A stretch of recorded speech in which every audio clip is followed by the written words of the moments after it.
बिन कारण के करते हैं कृपा। देखो, कारण से कोई कृपा करे ये तो एक अलग बात है, पर भोले बाबा तो बिना कारण के ही कृपा का भंडार खोल देते हैं। अब ये कोई कारण नहीं था, फिर भी कृपा बरस गई। बिंदुक ने इतने पाप किए, कोई जीवन में अच्छा काम नहीं किया, मरते मरते भी कथा नहीं सुनी और पाप करते करते मर गया। उसकी पत्नी चंचुला ने पार्वती जी से कहा, माता मेरे पति का उद्धार करवाइए। तो पिशाच बना हुआ बिंदुक भी भगवान शिव के दिव्य चरित्र के प्रभाव से पिशाच देह से मुक्त होकर के अपने पापों से छुटकारा पाके भगवान शंकर के धाम में कैलाश में जाके विराज गया और शिव जी का गण बन गया। इन कथाओं का अर्थ है कि भगवान भोलेनाथ कृपा के भंडार सदा खोले रहते हैं, कोई आ तो जाए। और शिव महापुराण की कथा कितनी अद्भुत है।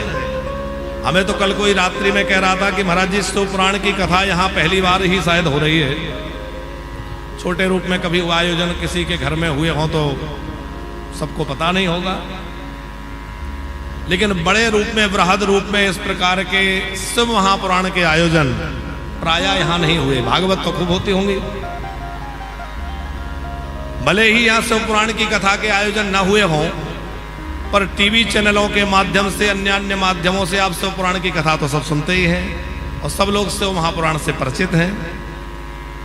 शिव पुराण जो है भगवान शंकर की महिमा का दिव्य पुराण है, जिसमें भोले बाबा कैसे कृपा करते हैं, भगवान शंकर कितने दयालु हैं, कैसे उनकी कृपा भक्तों पर होती है, शिव जी की पूजा कैसे करनी चाहिए, शिवलिंग की पूजा का महत्व क्या है, उसकी विधि क्या है, ये सब शिव महापुराण में आया है। शिव जी के विवाह की कथा, शिव जी के दिव्य चरित्रों की कथा हम क्रमशः सब सुनेंगे। भोले बाबा तो बिंदुक पर भी कृपा किए, देवरात पर भी कृपा किए, हम सब पर भी कृपा करेंगे। अरे क्षण मात्र और क्षणार्थ विश्वास बढ़े। एक चोर था, और जो व्यक्ति जिस काम में लगा हो, यदि उसमें अच्छा मुनाफा है तो वो चाहता है कि बच्चे भी इसी में लग जाएं। तो उसने अपने बेटे को भी अपने धंधे में लगा लिया। बेटा भी चोरी करना बढ़िया पिताजी से बढ़िया सीख गया। पिताजी के, और तो चोर ही था, पिताजी की बात मान करके, और वो कथा से दूर रहता, पर उसने पूछा, पिताजी कथा कहीं हो रही हो, वहां से निकलना पड़े तो क्या करें? बोले, बेटा कथा कहीं और पे उंगली रख लो, कान जी। अच्छा, भगवान भी बड़े दयालु हैं, जब कृपा करनी होती है तो कैसे होती है। क्या हुआ माता जी, एक बार वो कहीं जा रहा था, कथा चल रही थी, उसने कानों पे उंगली लगा ली, उसी समय उसके पैर में कांटा लग गया। अब पैर में कांटा लगा तो वो तो कांटा निकालने के लिए उंगली हटानी पड़ी, तो कथा के कुछ शब्द उसके कान में चले गए। उस समय कथा में बतलाया जा रही, देवता जो है उनका परछाई नहीं होती, जैसे हम लोगों की परछाई होती है, ऐसे देवताओं की परछाई नहीं होती। अब यही पाई, और फिर कांटा निकाल करके कान बंद करके वहां से चला गया। संयोग ऐसा रहा कि कुछ दिनों के बाद उसको किसी चोरी में पकड़ लिया गया, राजा के पास ले गए।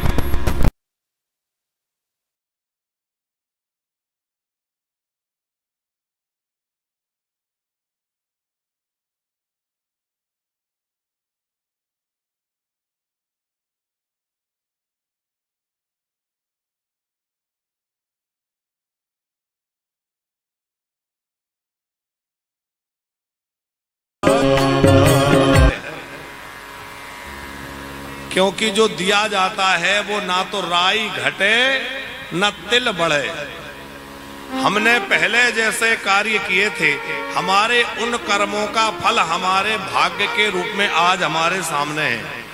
और आज हम जो कर्म कर रहे हैं वो हमारे आने वाले भविष्य का भाग्य निर्मित करेगा कि आगे हमारा भाग्य कैसा होना है, ये हमारे कर्म निश्चित करते हैं। इसलिए कहा जाता है कि अच्छे कर्म करें, किसी को दुखी ना करें। इस प्रकृति का नियम है, आप जो बांटोगे वो ही मिलेगा। और उतना ही नहीं मिलेगा, कई गुना होके मिलेगा। तो जिसने जो बांटा है, जिसने खुशियां बांटी हैं उसको खुशियां मिलेंगी, जिसने दुख बांटे हैं उसको दुख मिलेंगे, जो लोगों को गालियां देता है उसको गालियां मिलेंगी, और जो लोगों को सत्कार करता है उसको जीवन में खूब सत्कार मिलेगा, खूब सम्मान मिलेगा। तो जो आप चाहते हैं वही बांटें। राम जी ने हनुमान जी से कहा कि तुमने लंका जला दी, तो लंका जलाने का तो मैंने नहीं कहा था, क्यों जला दी? हनुमान जी बोले सरकार मैंने जलाई नहीं। अरे बोले सब कोई कह रहे हैं कि तुमने लंका दहन किया है। बोले नहीं नहीं सरकार मैंने लंका दहन नहीं किया, लंका तो रावण के पाप ने जलाई है। क्यों? बोले रावण ने दूसरे के घरों में आग लगाई थी, और जो दूसरों के घरों को जलाएगा, जिसने दूसरों के घरों में अग्नि दी उसको क्या मिलेगा? तो उसके घर में भी आग लगेगी। तो उसने तो लोगों के घर जलाए थे, बदले में इसका पूरा नगर जल गया। ये उसी के पाप का फल है, ये दूसरे का किया नहीं है। हमारे जीवन में कैसे बंधु बांधव हमें मिले हैं। कई लोग कहते हैं अरे क्या करें हमें पत्नी अच्छी नहीं मिली। बहुत लोगों की शिकायत है कि क्या करें पति अच्छे नहीं मिले। कोई कहता है बेटा अच्छा नहीं मिला, कोई कहता है पड़ोसी अच्छा नहीं मिला, और सबसे बड़ी समस्या कि बहू अच्छी नहीं मिली है। ये तो हमारे मोदी जी का सद्भाग्य है और आपके सत्कर्मों का फल है कि ऐसी अनुकूल बहू मिली। प्राय तो सास यही कहती है कि क्या करें महाराज जी बहू अच्छी नहीं मिली है।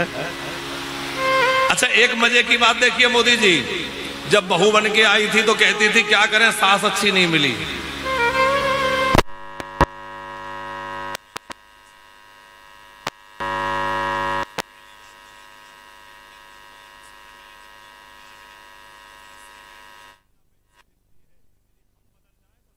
जाएगा साहब, बदल की पहल हमें करनी पड़ेगी, बदलाव का शुरुआत हमें करनी है। हम साजते हम जैसे वैसे बने रहे बाकी लोग अच्छे हो जाएं, हम अपने स्वभाव को बिल्कुल ना बदलें, हम जैसे वैसे ही रहें बाकी सब लोग अच्छे हो जाएं, हमारे अनुसार चलें, तो ऐसा संभव नहीं है। कुछ हमें भी तो बदलना होगा, अपना स्वभाव भी तो बदलना होगा। ऐसे संबंध होते हैं। हमारा जिनसे जैसा व्यवहार रहा वो हमारे संबंधी बनके वैसे व्यवहार को पूरा करने और ब्याज सहित देने और आते हैं। अब पहले तो जो हो गया सो हो गया, उसको तो बदला नहीं जा सकता, पर अब अच्छा व्यवहार करें ताकि आने वाले समय में हमें अच्छा परिवार मिले, अच्छे संबंधी मिले और हमारा जीवन सुखमय बन जाए। जीवन में सुखी होना है तो लोगों के साथ अच्छा व्यवहार करिए, दूसरों को खुशियां बांटिए, दूसरों के साथ अच्छा करिए। हम आपसे कह रहे थे कि किसी के भाग्य में कुछ उल्टा पुल्टा लिखा भी है। अब पहले हमसे गलतियां हो गई, उसके कारण हमारे भाग्य में कुछ गड़बड़ लिखी है। अब हम उन चीजों से परेशान हैं तो क्या करें? कोई हमारे भाग्य को नहीं पलट सकता, पर एक दरबार ऐसा है जहां भाग्य बदला जाता है, वो भगवान शंकर का दरबार है। मेटत कठिन कुंक भाल के, वो स्वामी जी कहते हैं हमारे भाग्य में जो कुंक लिखे हुए हैं, माने कुछ गलत लिखा है, दुख दारिद्र लिखा है, तो भोले बाबा के शरण में आने से वो दुख दारिद्र भी नष्ट हो जाता है और भोले बाबा की कृपा से व्यक्ति सुखी हो जाता है। इसीलिए यहां लिखा है समान भाव मार्यम तमीसम जरा मरणात्मदेवम, जो जरा और मरण से रहित है, भगवान शंकर ना कभी उनको बुढ़ापा घेर सकता और ना काल कभी गिर सकता। जो स्वयं प्रकाश हैं, भोले बाबा के 5 मुख हैं, पंचाननम। कितने मुंह हैं भगवान शंकर के? प्राय हम लोग स्वरूप देखते हैं एक मुख वाला देखते हैं, पर भोले बाबा के जो मूल स्वरूप है उसमें भगवान शंकर के 5 मुख हैं, पंचाननम। आरती गाते हैं ना हम लोग शंकर जी की, एकानन चतुरानन पंचानन राजे। तो एकानन माने भगवान विष्णु, चतुरानन माने भगवान ब्रह्मा जी और पंचानन माने भगवान शंकर जी। ये जो ओमकार की आरती हम लोग गाते हैं ना, जैसे वो ओमकारा, ये शंकर जी की आरती नहीं है, ये ओमकार की आरती है। इसमें तीनों देवताओं का नाम है।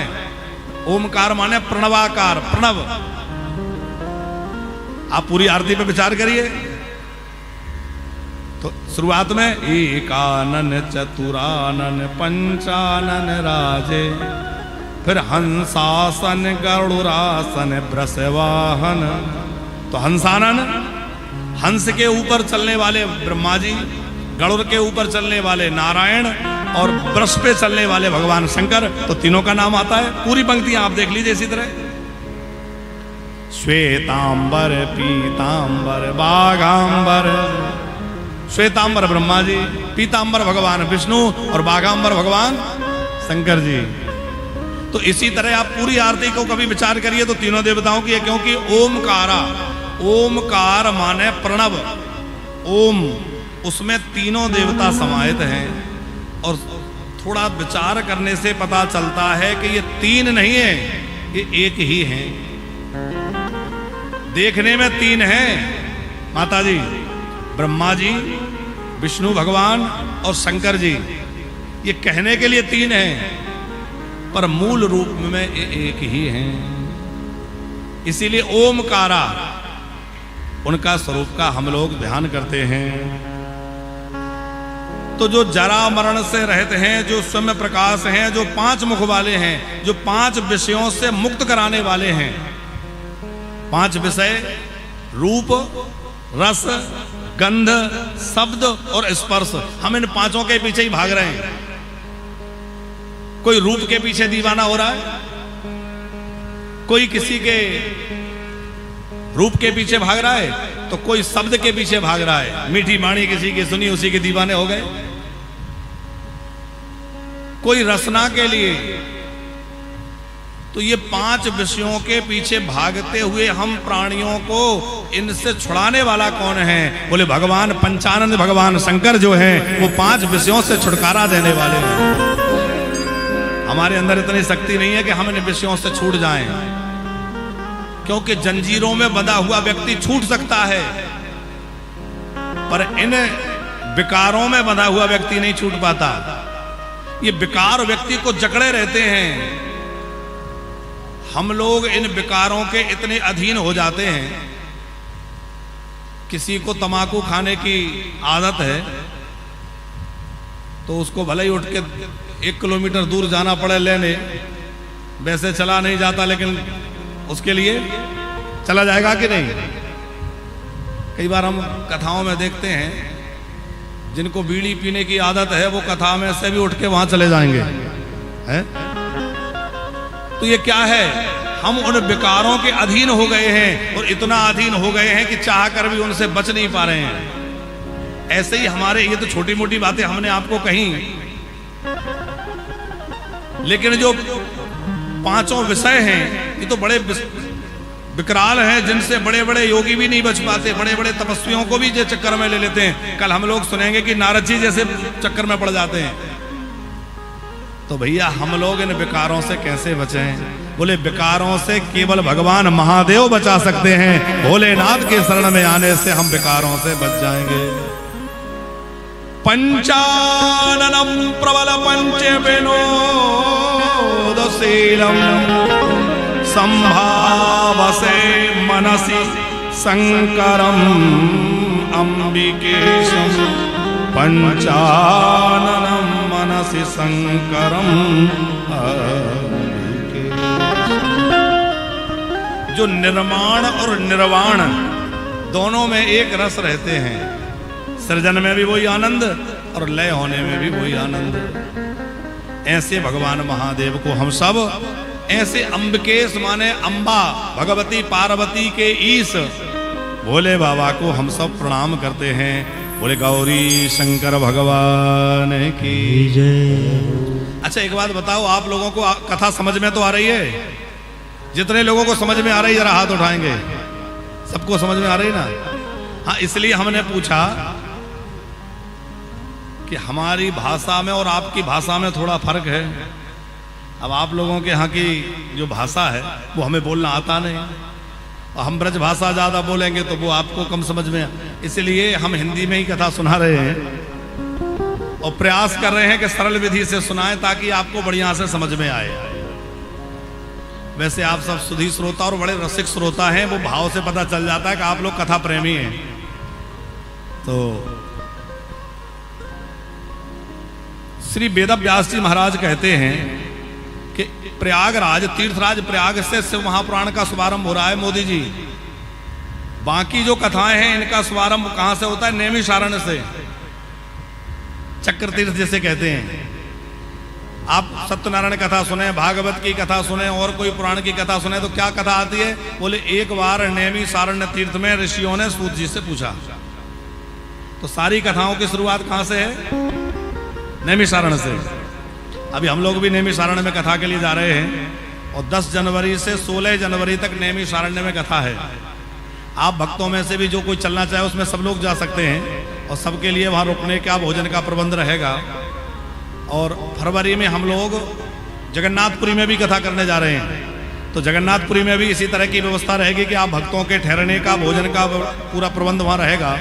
तो जो लोग नैमिषारण्य की कथा में या जगन्नाथपुरी की कथा में चलना चाहें तो वो लोग चल सकते हैं, संपर्क कर लीजिएगा। हम आपसे कह रहे थे कि सारी कथाएं प्रायः तीर्थराज वो नैमिषारण्य में होती हैं, पर शिव महापुराण की कथा की शुरुआत जो है वो नैमिषारण्य से नहीं, तीर्थराज प्रयाग से हो रही है। कहाँ से? बोले जहाँ गंगा यमुना और सरस्वती का पावन तट है, उनका संगम है। प्रयागे परमे पुण्ये ब्रह्मलोक सुवर्तमणि। तीर्थराज प्रयाग जो है वो अद्भुत तीर्थ है। देखो भारत भूमि जो है वो तीर्थों की भूमि है। यहाँ पग पग पर कोई ना कोई तीर्थ है, हर भूमि का अपना महत्व है, लेकिन प्रयागराज जो है इसका विशेष महत्व है, इसीलिए तीर्थराज प्रयाग कहा जाता है। माने प्रयाग जो है वो तीर्थों के राजा हैं। तीर्थों के राजा क्यों बनाए इनको? पतित पावनी भगवती भागीरथी गंगा वहां है और कृष्ण रूपा राधा कृष्ण का ही सम्मिलित द्रवीभूत ब्रह्म रूप प्रेम रूप श्री यमुना जी वहां है और श्री सरस्वती नदी वहां प्रवाहित होकर के तीनों का संगम हुआ है। इसलिए प्रयाग जो है वो तीर्थों के राजा है। प्रयागे परमे पुण्ये ब्रह्मलोक वर्तमनि। ब्रह्मलोक से भी बढ़कर के तीर्थराज प्रयाग की भूमि है। बड़ी महिमा प्रयागराज की है। अभी कुंभ का अवसर था तो कितने लोग कुंभ में दर्शन करने गए थे, स्नान करने? काफी लोग गए थे, फिर भी बहुत लोग रह गए डर के मारे कि अरे बहुत भीड़ है? लेकिन जाना चाहिए सबको। तो व्यास जी महाराज कह रहे हैं धर्म क्षेत्रे महाक्षेत्रे गंगा कालिंदी संगमे।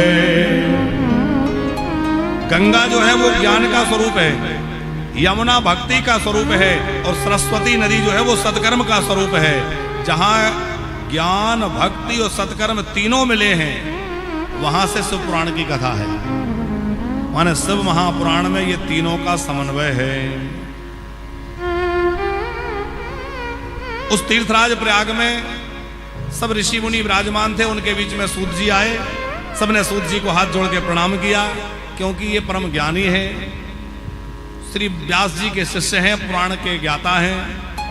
सबने इनका आदर करके इनको आसन पर बिठाया और हाथ जोड़ के कहने लगे, हे सूत जी, बड़ा सौभाग्य है कि आप हमें मिले। अब आप हमारे प्रश्नों का उत्तर दीजिए और हमें बढ़िया बढ़िया भगवान की कथाएं सुनाइए। सूत जी ने कहा, कहो क्या सुनना चाहते हो? बोले, तम द्वष्टा सूत मायंतम हर्षता मुनयस्तदा चेतसा सुप्रसन्नेन पूजाम चक्रुर यथा विधि। खूब विधि पूर्वक उनकी पूजा करके कहा। सोनक जी कह रहे हैं, एतेषां नष्ट बुद्धीनां स्वधर्मा त्यागशीलिनां परलोके प्रियलोके कथं सूत गतिर्भवेत्। हे सूत जी महाराज, आप ये बतलाइए कि कलयुग के जीवों का उद्धार कैसे होगा, क्योंकि कलयुग के लोग जो है वो नष्ट बुद्धि वाले होंगे, उनकी बुद्धि कमजोर होगी। हम लोगों को भले ही लगता है कि आज हम लोगों की बुद्धि बढ़ गई है, बुद्धिवाद बहुत बड़ा है मोदी जी, लेकिन एक बात बताओ, कोई व्यक्ति कामधेनु को छोड़ के और बकरी का दूध निकालने जाए तो बुद्धिमान कहलाएगा कि मूर्ख कहलाएगा? है? अरे आप लोग बताइए ना, कामधेनु गैया खड़ी हो और कामधेनु गाय का दूध ना निकाल के बकरी का दूध निकाले तो मूर्ख कहेंगे कि नहीं? गंगा जी बह रही है, गंगा जी का पानी ना पिए और कुआं खोदने जाए तो मूर्ख कहा जाएगा। उसी प्रकार कलयुग का व्यक्ति मूर्ख क्यों कहा गया है? बोले भैया, भगवान की दिव्य भगवत भक्ति को छोड़ करके और संसार के भोगों के पीछे भाग रहा है, इसलिए इसको मूर्ख कहा है। अरे ये मनुष्य देह प्राप्त करके तो उस परम पद को पाया जा सकता है जिसके लिए देवता भी तरसते हैं, और देवता जिस पद के लिए तरसते हैं वो इस मनुष्य शरीर से मिल सकता है। तो हम लोग किसके पीछे भाग रहे हैं? उन भोगों के पीछे जो सुअर और कुत्ते को भी सहज में उपलब्ध हैं। आप विचार करो, हम भोजन करते हैं तो सुअर कुत्ते नहीं खाते क्या? हम संतान पैदा करते हैं, सुअर कुत्तों की संतान नहीं होती क्या? हम अब लोग घर बनाते हैं, मकान बनाते हैं, छोटी सी चिड़िया हमसे बढ़िया घोंसला बना लेती है। हम बच्चे पालते हैं, हमें तो एक दो पालना भारी पड़ रहा है, सुअर के तो 12-12 होते हैं, वो भी तो पाल लेता है। तो भैया, जो भोग सुअर और कुत्ते को भी प्राप्त हैं, उन भोगों के पीछे भाग रहे हैं, तो बताओ हम बुद्धिमान हैं कि मूर्ख हैं?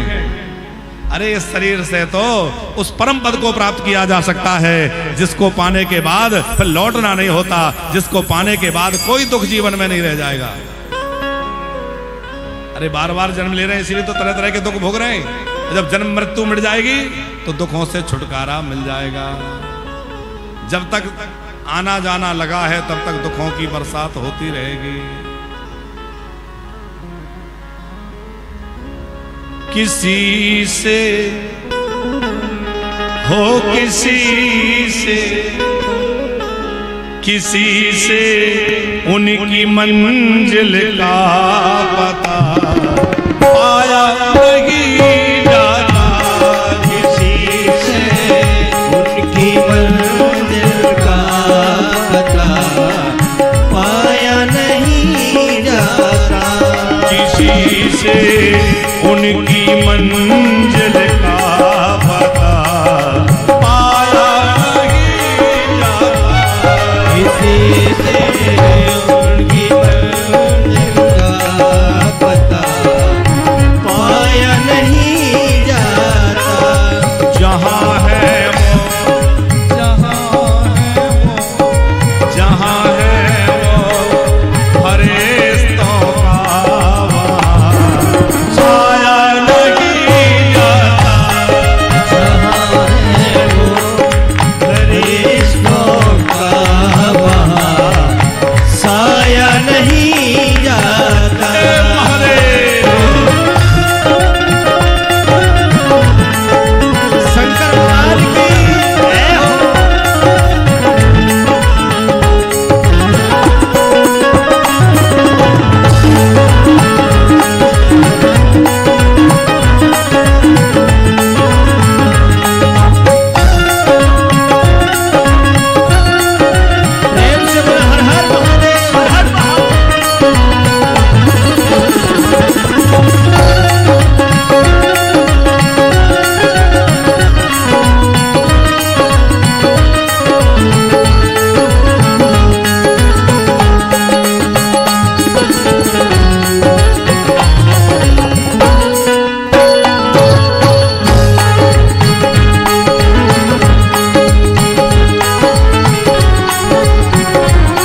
दुख में रहूं, परेशानी में, पर किसी और के आगे हाथ नहीं फैलाऊंगा। क्यों?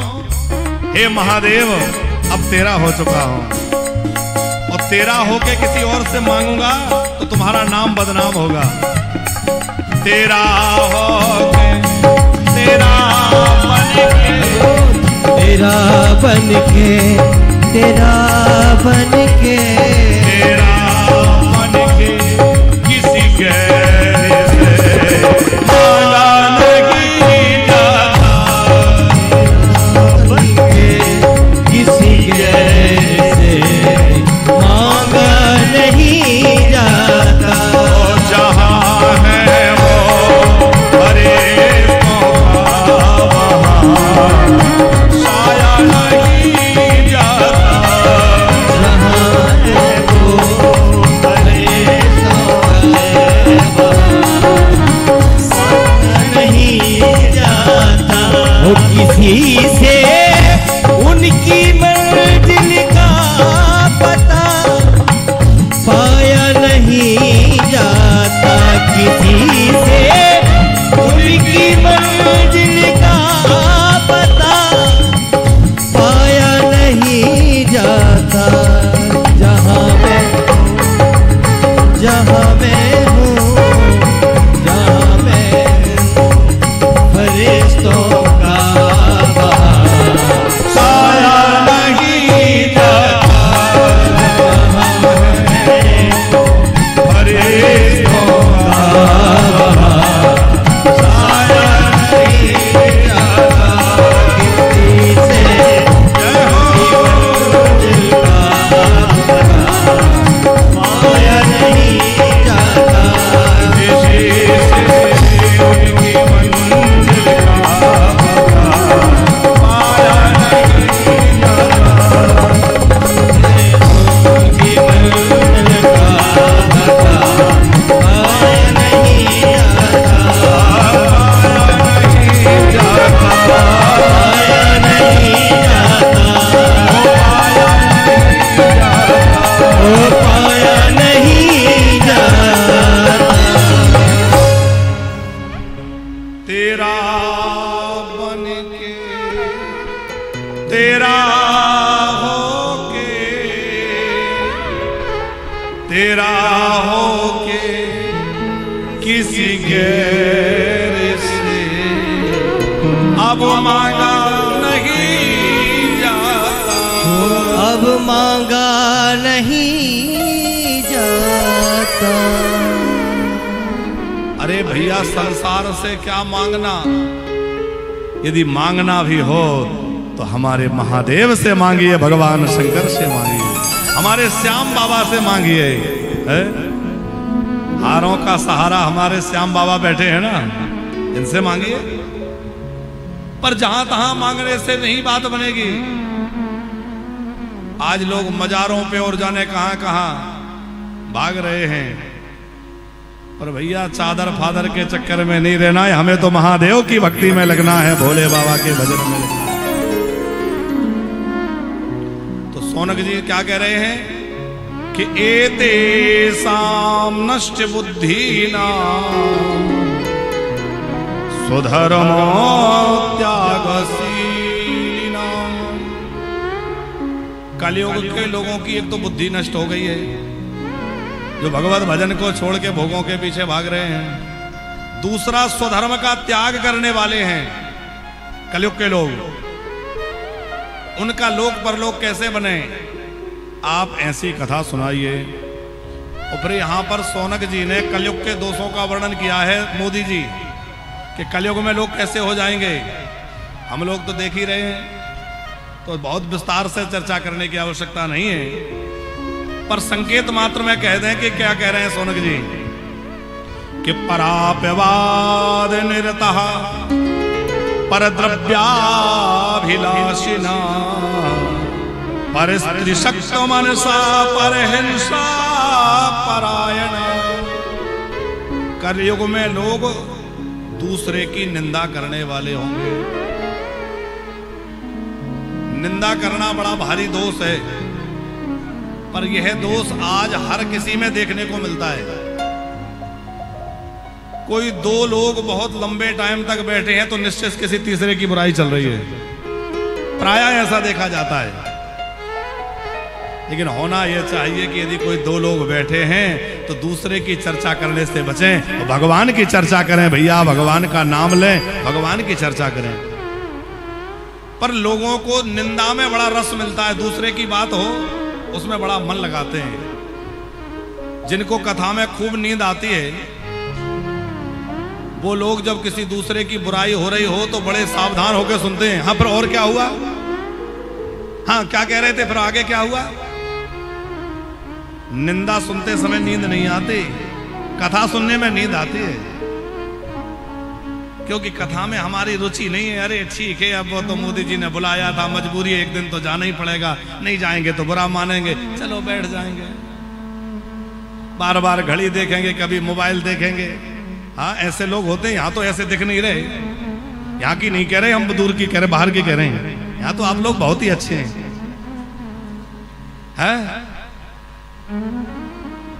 हाँ यहाँ तो एक दो ही लोग सोते दिखते हैं, बाकी लोग तो सुनते हैं। अच्छा, माताओं को एक सुविधा बहुत अच्छी है।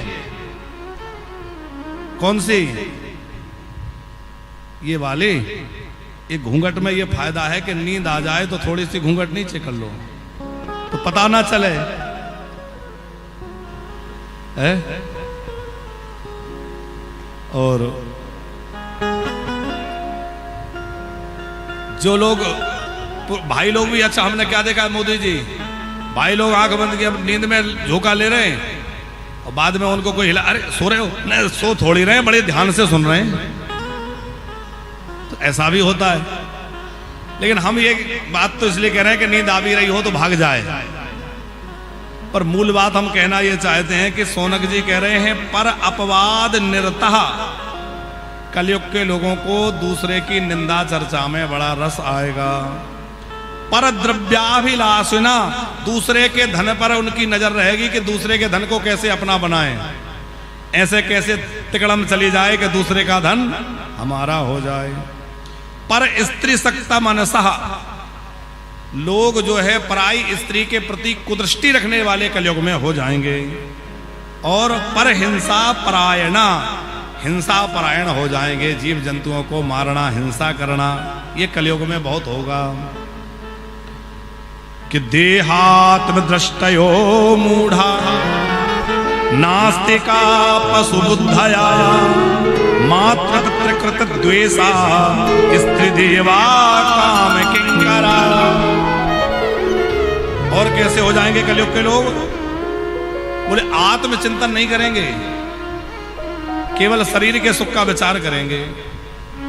अच्छा, इस शरीर को संभालने में लगे रहेंगे, पर कितना भी इस शरीर को संभाल लो, क्या ये शरीर अजर अमर हो सकता है?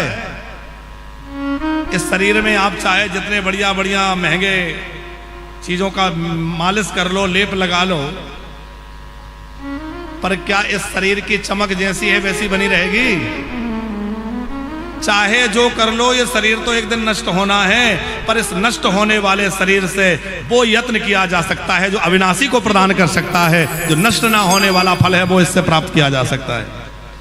शरीर तो नष्ट सबका होगा, पर इसी राजस्थान की भूमि में भक्तिमती मीरा भाई, आप विचार करिए, भक्तिमती मीरा ने इसी पांच भौतिक शरीर से कैसी भक्ति करी कि अपने कुल का नाम, अपने मेवाड़ का नाम, अपने राजस्थान की भूमि का नाम अमर कर दिया साहब है।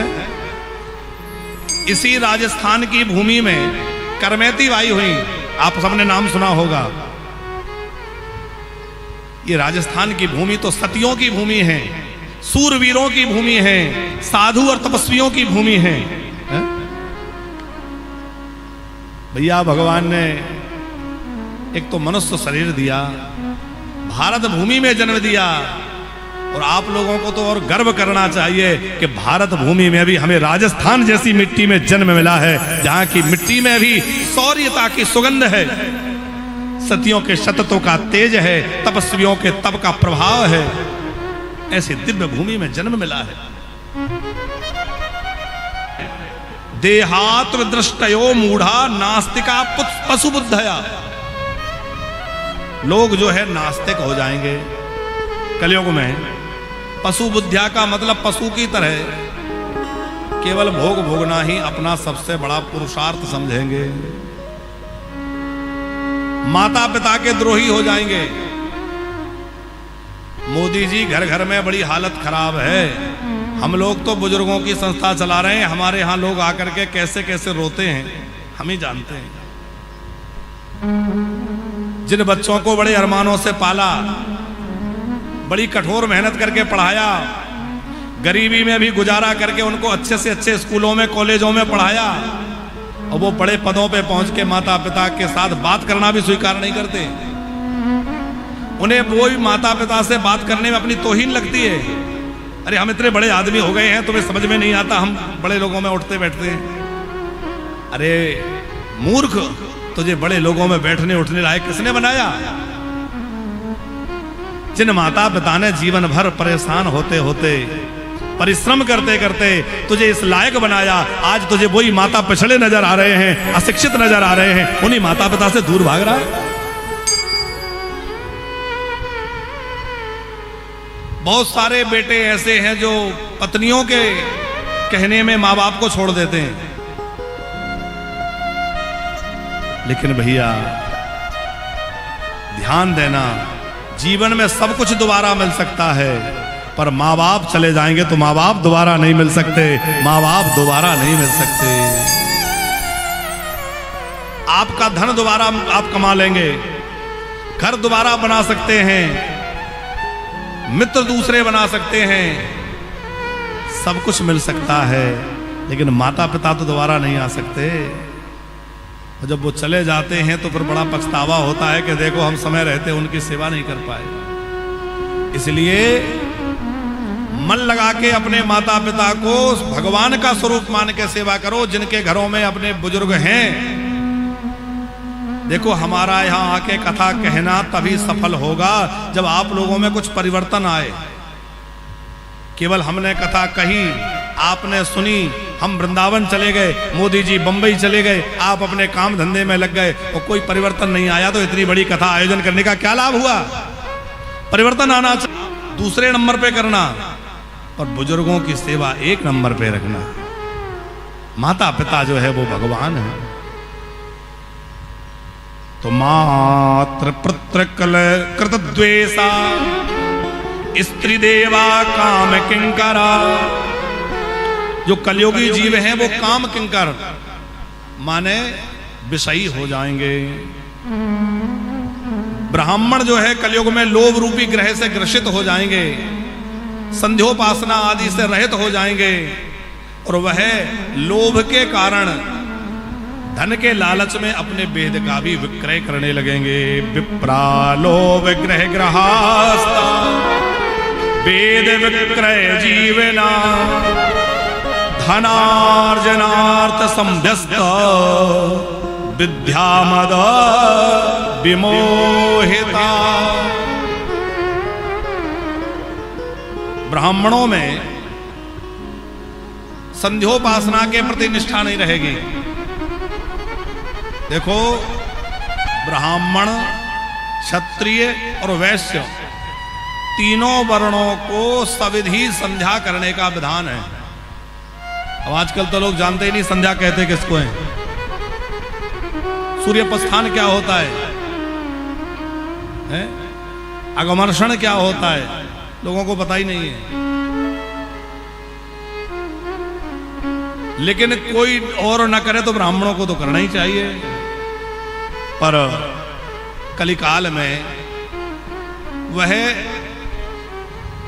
आत्म तत्व से विमुख होकर के और केवल धन के पीछे भागने लग जाएंगे। क्षत्रिय जो है वह शरणागतों की रक्षा से विमुख, अपने शौर्य और पराक्रम से रहित और भगवत विमुख हो जाएंगे। शास्त्रास्त्र विद्याहीना धेनु विप्रा विचक्षिता शरण्यावनहीना शोकामन मृगादया। जब ब्राह्मण अपने स्वधर्म से भ्रष्ट हो जाते हैं तो क्षत्रियों में भी धर्म की प्रतिष्ठा नहीं रहती। सोनक जी कह रहे हैं क्षत्रियों में गाय और ब्राह्मण की रक्षा का भाव नहीं रहेगा। यहां आकर के जब हमने देखा कि पंचायती गौशाला के माध्यम से गोवंश की सेवा का कार्य किया जा रहा, तो मन बड़ा प्रसन्न हो गया कि भैया गौ सेवा का कार्य इस क्षेत्र में हो रहा है। अभी विस्तृत हमें जानकारी नहीं मिली है, हमने बहुत चर्चा नहीं करी, पर थोड़े से ये पता चला कि हाँ गौ सेवा का कार्य यहां चल रहा है। और गौ सेवा हम सबका धर्म है, गौ सेवा हम सबका कर्तव्य है, क्योंकि गाय धर्म की धुरी है, गाय धर्म का आधार है। भगवान की भक्ति तो हम कर रहे हैं, पर भगवान के उपास्या जो गैया मैया है वो दुखी हो रही है। बताओ हमारी भक्ति कैसे सफल होगी? माता जी, श्रावण का महीना चल रहा है, घर घर में लोग रुद्राभिषेक कर रहे हैं, मंदिरों में रुद्राभिषेक हो रहे हैं, बहुत अच्छी बात है। पर एक बात विचार करो कि गाय नहीं होगी तो रुद्राभिषेक किससे करोगे? बिना दूध के रुद्राभिषेक होगा? अच्छा, थैली के दूध से, भैंस के दूध से, जर्सी गैया के दूध से अभिषेक करने का विधान नहीं है। भारतीय वेद लक्षणा देसी गाय के दूध के द्वारा अभिषेक करने का महत्व है। भैया देसी गाय के दूध से शिव जी का अभिषेक करो। आप कहेंगे दूध तो दूध है, भैंस का हो या गाय का, उसमें क्या अंतर है? देखो, गाय में देवांश है और भैंस में असुरांश है। तो जो असुरांश है उसके कारण वो भगवान शंकर को, देवताओं को अथवा पितरों को भैंस का दूध, दही, घी प्रिय नहीं है। हम लोग मंदिर में जाके नंदी जी के कान में लोग कुछ कहते हैं। आप क्या कहते हैं कि नहीं? शंकर जी के मंदिर में जाएंगे तो नंदी जी के कान में कुछ कहते हैं और नंदी जी सुन लेते हैं। पर भैया मंदिर में बैठे नंदी के कान में तो कह रहे हो, और रोड पे घूमने वाले नंदी को डंडा मार रहे हो। अरे जीते जागते नंदी जो सड़क पे घूम रहे हैं उनको हरा चारा खिलाइए, उनकी सेवा करिए, उन नंदियों को ले जाके गौशाला में रख के उनकी सेवा शुश्रूषा करिए।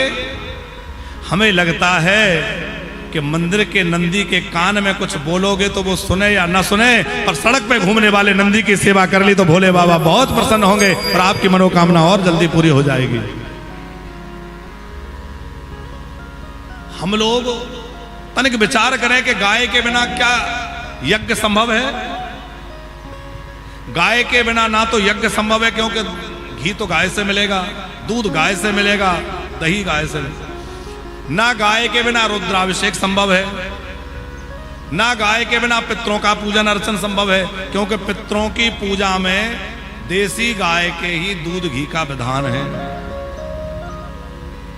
तो गैया नहीं होगी। अब मोदी जी मुंबई में रहते हैं, अब वहां तो ये चाहे के भी अपने घर में गाय नहीं रख सकते, है व्यवस्था? रख सकते हैं? है? बड़े बड़े शहरों में मल्टी स्टोरी में जो लोग रह रहे हैं वो बेचारे कैसे रखें? पर हाँ, वो एक संकल्प तो कर सकते हैं कि जहां गौ सेवा हो रही है वहां जुड़ करके कम से कम अपनी कमाई का 1-2% हिस्सा गौ सेवा के लिए निकालें और जहां गौ सेवा होती है वहां समर्पित करें, ताकि गौ माता की सेवा हो सके। चाहे वो पंचायती गौशाला में करें, चाहे किसी और गौशाला में करें, जहां आपको प्रिय लगता हो, अच्छा लगता हो, उस गौ सेवा में आप अपना अंशदान करिए और बड़ी निष्ठा के साथ गौ सेवा का कार्य गौ सेवक लोग करें, क्योंकि गौ माता की रक्षा हम सबकी जिम्मेवारी है। वैश्य वर्ण जो है उसमें कृपणता आ जाएगी और दान देने की प्रवृत्ति कम हो जाएगी। शूद्र जो है वो अभिमानी और ब्राह्मण द्रोही हो जाएंगे। देखो, चतुर्थ वर्ण जो है ये हमारे धर्म की बड़ी विशेष धुरी है। यदि शास्त्र के अनुसार विचार करें तो चरण है और बिना पैर के गति नहीं है। आज चतुर्थ वर्ण की स्थिति यह है कि वो अपना यदि सबसे बड़ा शत्रु किसी को मानता है तो ब्राह्मणों को मान रहा है। लेकिन ऐसी स्थिति समाज में निर्मित क्यों हुई? उसका कारण है राजनीति, उसका कारण है लोगों की स्वार्थपरायणता, जिन्होंने जानबूझ करके हमें आपस में लड़ाया है, तकरार करा करके समाज में ऐसी स्थिति पैदा करी है।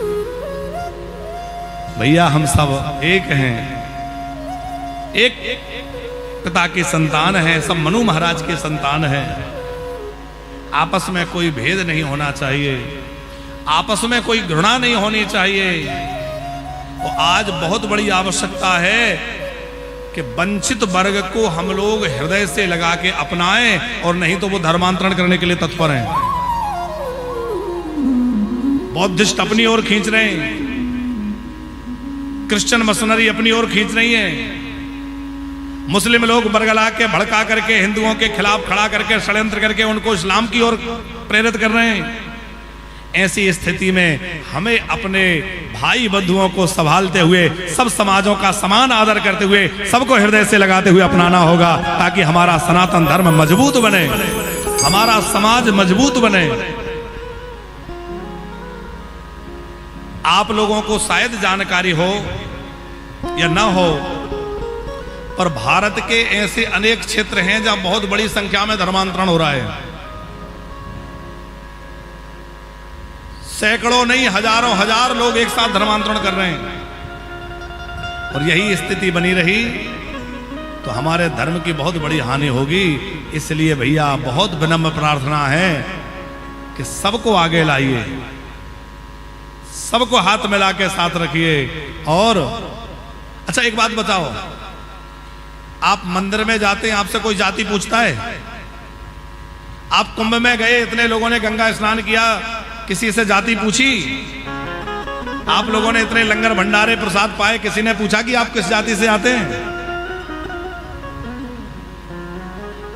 जब किसी मंदिर में, किसी तीर्थ में, किसी देव स्थान में, किसी आश्रम में जाति नहीं पूछी जा रही, तो ये बात क्यों कही जा रही है कि भाई सनातनियों में जातिवाद है? अरे जातिवाद तो राजनीति की देन है। राजनीति में आप जाओ तो वहां आपसे जाति पूछी जाती है, आप किस जाति के हैं। अब तो जातिगत जनगणना भी हो रही है। तो हम ये बात सिर्फ इसलिए जोर दे रहे हैं कि हम सनातनी आपस में बटे नहीं तो कहा गया है, हमारे योगी जी ने अभी कहा, जो बटेगा, क्या कहा, जो बटेंगे तो कटेंगे, तो एक रहेंगे नेक रहेंगे। इसलिए सब जो मिलकर एक रहेंगे, सब एक बन करके रहेंगे। अरे भोले बाबा की बारात में तो भूत प्रेत देवता सिद्ध गंधर्व चारण ऋषि मुनि सब एक हो गए। हम लोग भैया भोले बाबा की कथा सुनने वाले हम लोग अलग क्यों रहे? तो हम लोग भी कैलाश के निवासी भोले बाबा के शरण में बैठे हैं। उन्हीं का स्मरण करते हुए जरा भोले बाबा को मना लें। बढ़िया सावन की घड़ी लगी है और आनंद से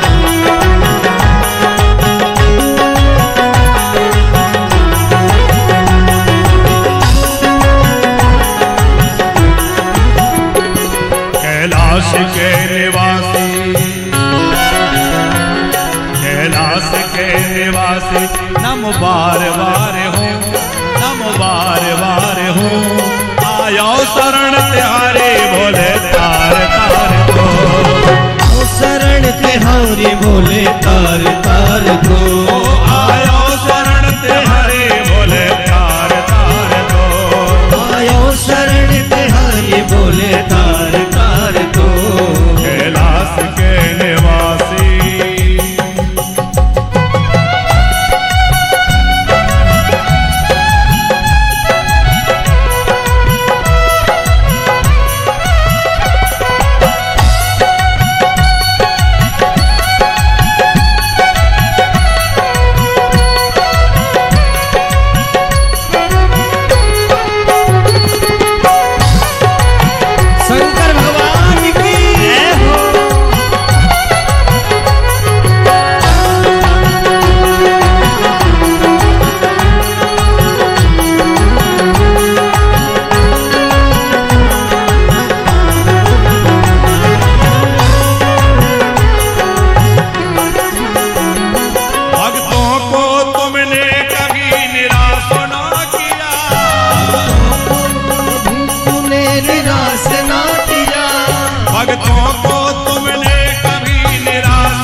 दिया। ओ माता जी ने जो चाहा वो वरदान दे दिया।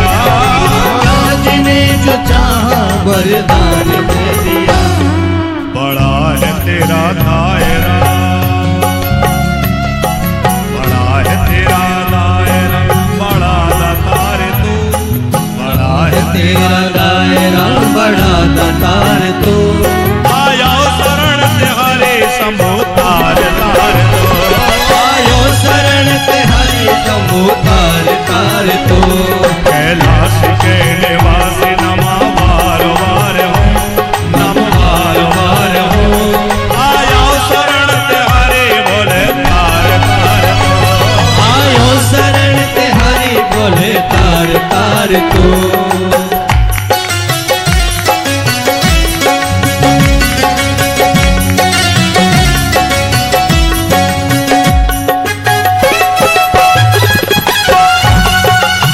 प्रेम से बोले हर हर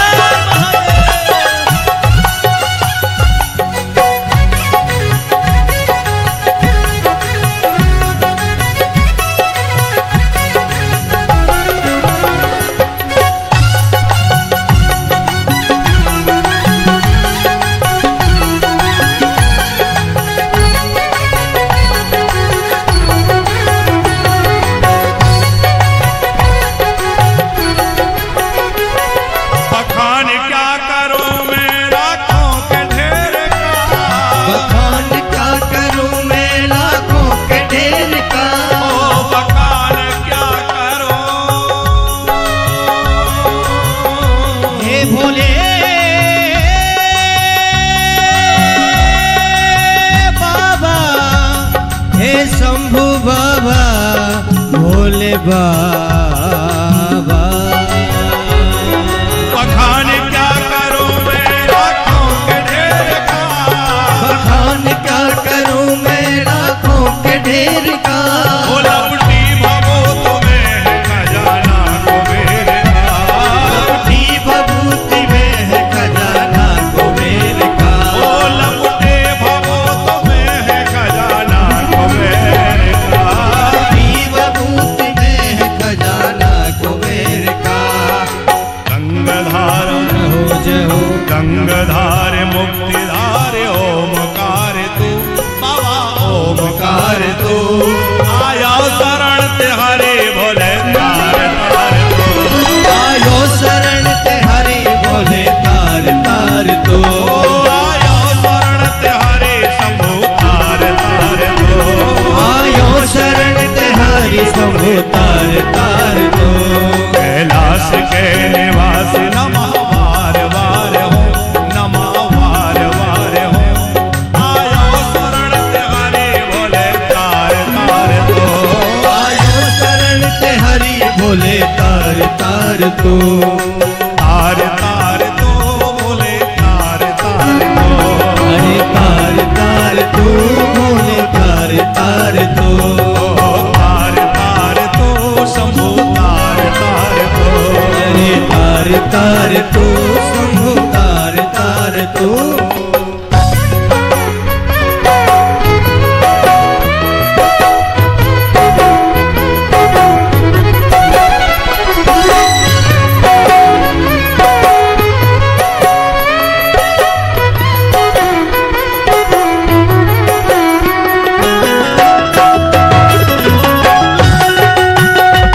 प्रेम से बोल शंकर भगवान की जय हो।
मुझको निहार तू